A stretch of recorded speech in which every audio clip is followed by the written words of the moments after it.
Magandang araw! Ang kwento natin ngayon ay pinamagatang Ang Unang Ligo ni Billy. Kwento ni Kate Mangira Kamau, guhit ni Christine Kahulugan, creative director na si Michael Ross at translation ni Bastin Adrias. Ito si Billy Baboy. Mahilig siyang gumulong-gulong sa damuhan at sa putikan. Gustong-gusto niyang nakahiga habang pinapanood ang mga ulap na dumaraan. Mahal ni Billy ang lahat ng kanyang mga kaibigan, Trina Tuta, Buboy Paka, Kitty Conejo at Cookie Camping. Buong araw silang naglalaro, naghahabulan sa damuhan, gumugulong sa putikan at nagtatampisaw sa batis. Ayaw ni Cookie ang nadudumihan. Kung kaya'y agad-agad siyang pinaliliguan ng kanyang nanay pagka-uwi agad sa bahay. Ikinahihiya niya ang pagiging marumi, kaya nagpasya siyang manatiling malinis palagi. Si Kitty naman ay maraming kasama sa bahay. Nakatira siya kasama ang kanyang mga lolo't lola, mga magulang at 17 kapatid. Dahil marami sila sa bahay, tulong-tulong sila sa pagpapanatili ng kalinisan. Sina Trina at Billy ay mahilig gumulong-gulong sa putikan. Gustong-gusto nilang patalon-talon sa sapa at sa putikin ng paulit-ulit. Naghahabol din sila ng mga paru-paro, kaya naman napuno ng dumi ang balahibo ni Trina. Kapag umuwi naman si Billy, patuloy lang siyang nakikipaglaro kasama ang kanyang mga kapatid. Pagkatapos ay dumidiretso na siyang matulog nang hindi naliligo. Gawain din ito ng kanyang buong pamilya. Komportable siyang matulog kahit marumi ang damit at sapatos. Tuwing umaga, si Billy ang nauunang lumabas ng bahay para maglaro muli. Bago pa makapagmumog o makapag-almusal ang mga kaibigan niya ay naglalaro na si Billy sa bukiran. Kung ano-ano ang kinakain ni Billy. Mula sa plastic at papel na nakikita niya sa daan hanggang sa putik na ginugulungan niya. Pumupunta siya sa mga basurahan ng iba't ibang bahay para maghanap ng pagkain. Pati na ang mga dahon at mga bulok na prutas na nahulog galing sa puno ay kinakain niya. Madalas sumakit ang kanyang tiyan, pero sanay na siya. Pinagsasabihan siya ng kanyang mga kaibigan sa pagkain ng marumi. Pero hindi siya nakikinig. Palagi siyang gutom kaya kinakain niya ang lahat ng nakikita niya. Billy, alam mong kailangan mo munang maghugas ng kamay at tiyakin na malinis ang pagkain bago ito kainin, di ba? Tanong ni Kitty. Oo, pero ang sarap kasi ng pagkain. Malinis man o hindi. Isang lugar lang naman ang pupuntahan yan, sagot ni Billy. Minsan ay tinanong rin niya ang kanyang nanay tungkol dito. Pero kahit siya ay hindi nakikita ang kahalagahan ng malinis na pagkain.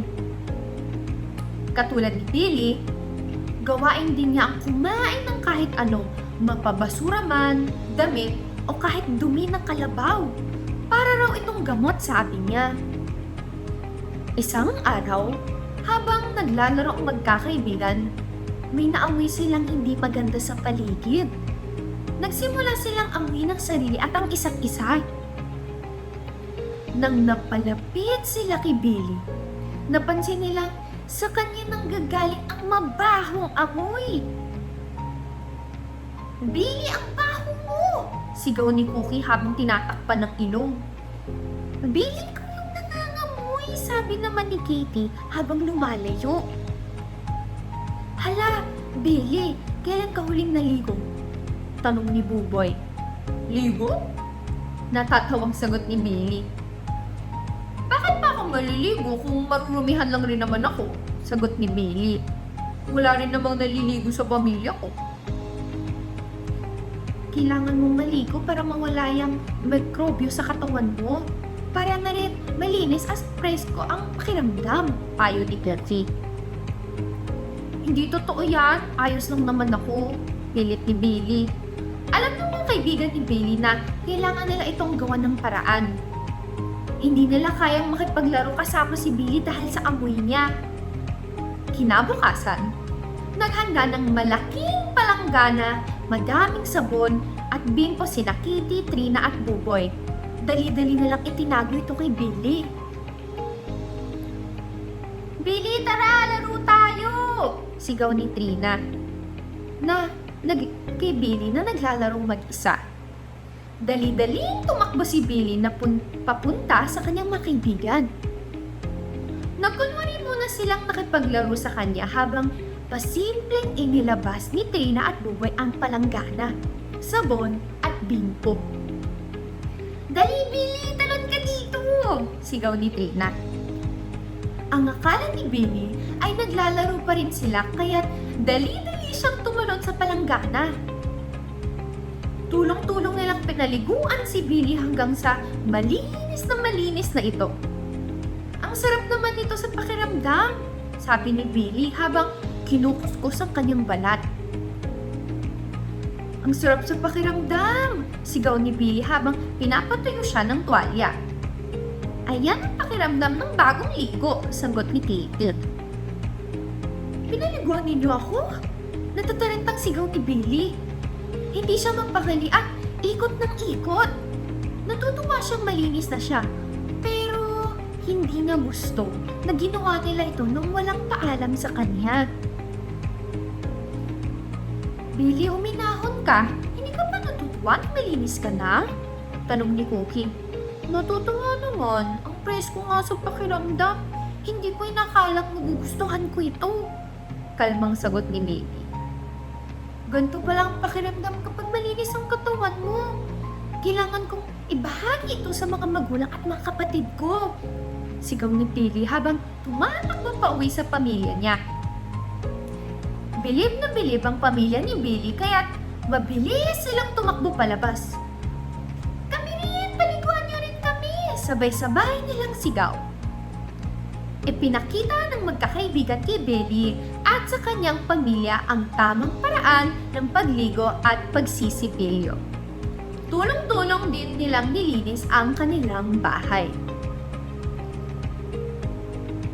Tingnan niyo naman kung gaano tayo kalinis. Ang gaganda ng mga balat natin at ang bahay natin wala ng kalat. Ang bango at ang ganda ng malinis na kapaligiran. Ang sarap pala sa pakiramdam kapag malinis ang lahat. Ngayon, naiintindihan na ni Billy at ng kanyang pamilya ang kahalagahan ng pagiging malinis. Hindi lang sa sarili, kung hindi pati na rin sa kapaligiran. Mula noon ay hindi na nila hinayaang bumalik ang pagiging marumi sa kanilang pamilya. At dito nagtatapos ang ating kwento. Sana ay lagi kayong maging malinis sa kapaligiran at sa katawan. Maraming salamat! Bye! If you enjoyed this story, you can check out Nabu's original free bilingual mother tongue stories by downloading our mobile app, Nabu Multilingual Kids app, available on Android and iOS, or visiting our web reader www.read.nabu.org.